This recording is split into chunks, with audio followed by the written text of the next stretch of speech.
Our final destination in our travels through the Cyclades, Tînos, offers a fascinating and surreal journey through time. Welcome to the home of the god of the winds. This is the island of Tînos.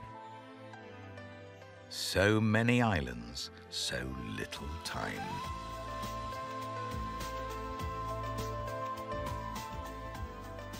From the ancient Roman and Venetian occupations to the Byzantine and Christian eras, it has some of the most impressive and unusual sights you will see in all of the Greek islands.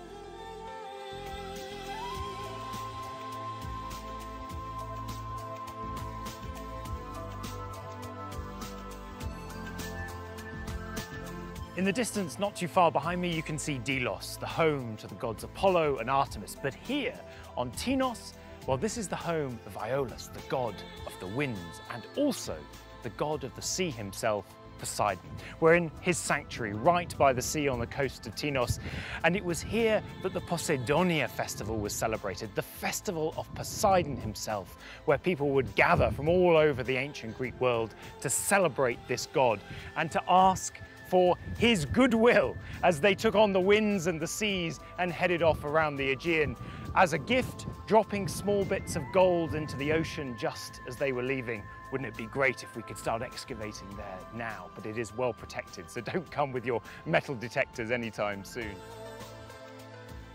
Tînos also had another reason to thank Poseidon, not just as an island with islanders needing to take to the seas at all times, because Poseidon is also said to have rid this island of snakes and made it safe to inhabit once and for all. This was a place that spoke to the dangerous and difficult nature of life in these windy but wonderful islands.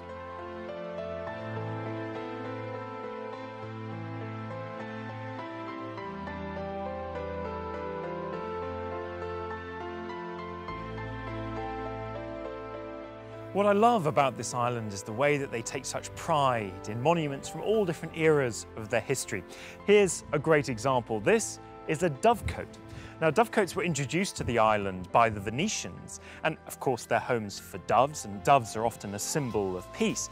But here on the island of Tînos, building a dovecote was also a symbol of prestige. There's almost 1,000 of them on the island. And nowadays they have been lovingly restored as a monument to a particular moment in Tînos' past. And this is just another example of the way the islanders have kept alive practices and ideas from their past. Particularly here today, this is an island renowned for its stone-cutting abilities, abilities that have been lost to the mists of time in many other places.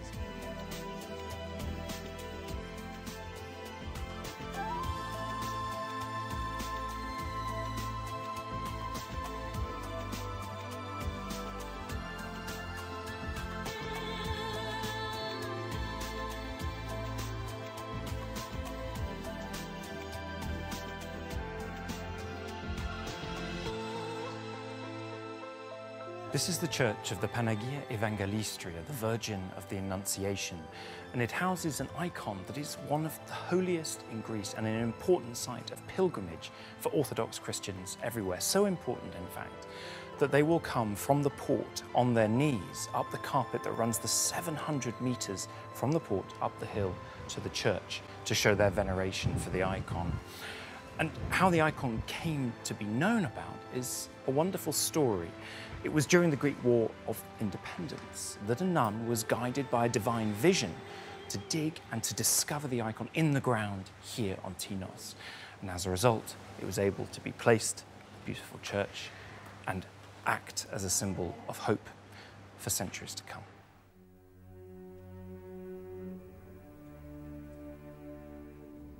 The icon portrays the Annunciation of the Virgin Mary as she kneels in prayer, with the Archangel Gabriel watching on. It's said to have healing powers and thought to have been created by the Apostle Luke. And this is the very monastery where the nun Agia Pelagia had her vision of the icon. It's still an active nunnery to this day.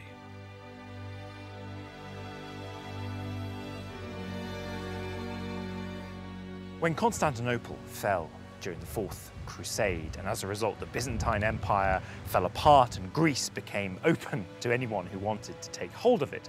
Tînos and the nearby island of Mykonos came under the power of the Venetians. Indeed, Tînos was the longest held Venetian possession in the Aegean, and the result of that today is that it still has the largest Roman Catholic population of any of the Greek islands. And really, this has tended to mean that the Orthodox population and the Catholic population have led their separate lives. This is an Orthodox village, this is a Catholic village, except in 3 cases. And this is one of them. This is the village of Tagliani, which the name comes from the Greek word kardia, which means heart. And this is a village where Orthodox and Catholic populations live side by side, represented by the fact that here, the Catholic Church is just down the way from the Orthodox Church. Different sects of Christianity living very peacefully side by side. Beneath the church is a fountain drawn from a well that has quenched the thirst of travellers for many years. And as you drink, the Virgin Mary watches over you.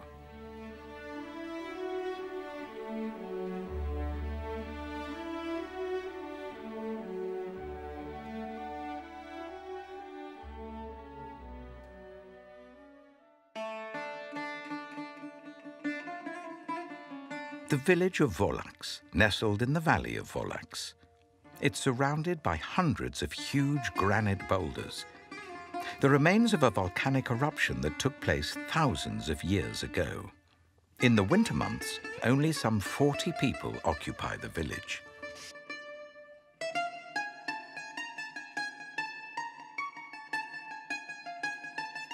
One recent tradition here. A local has taken it upon himself to post poetry by famous Greek poets on abandoned houses throughout the village, and so Volax has come to be known as the Village of Poems.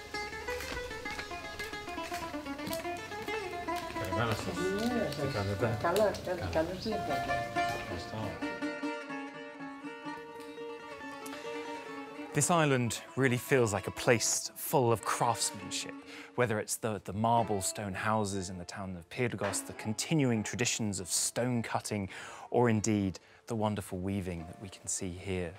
It really is an island with a wonderful past, a creative present, and a fantastic future ahead of it.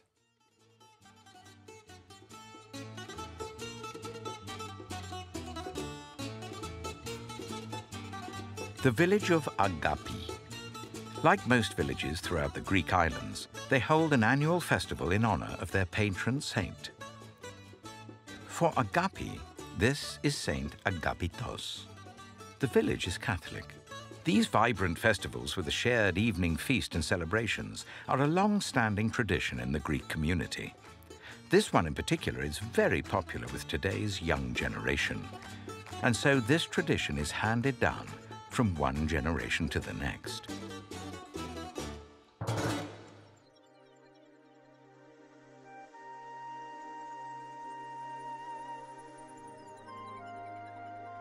We've managed to explore many of the main islands of the Cyclades archipelago, but there are so many more we just didn't have time to visit.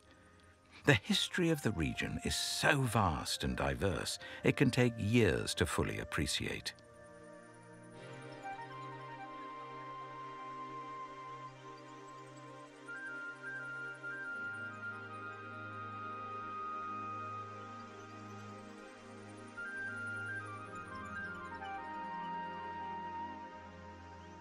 As our journey ends, we find Michael in the Tînos village of Estonia, renowned for the quarrying, cutting and carving of marble. So of course the village itself is largely made of marble, the same stone that has built empires and humble dwellings for Greek villagers.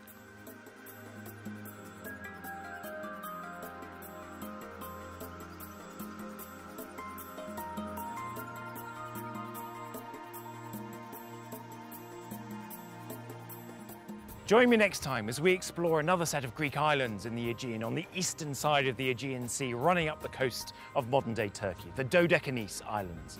We'll be on Rhodes, we'll be on Leros, and we'll be on Symi. I hope you can join me then.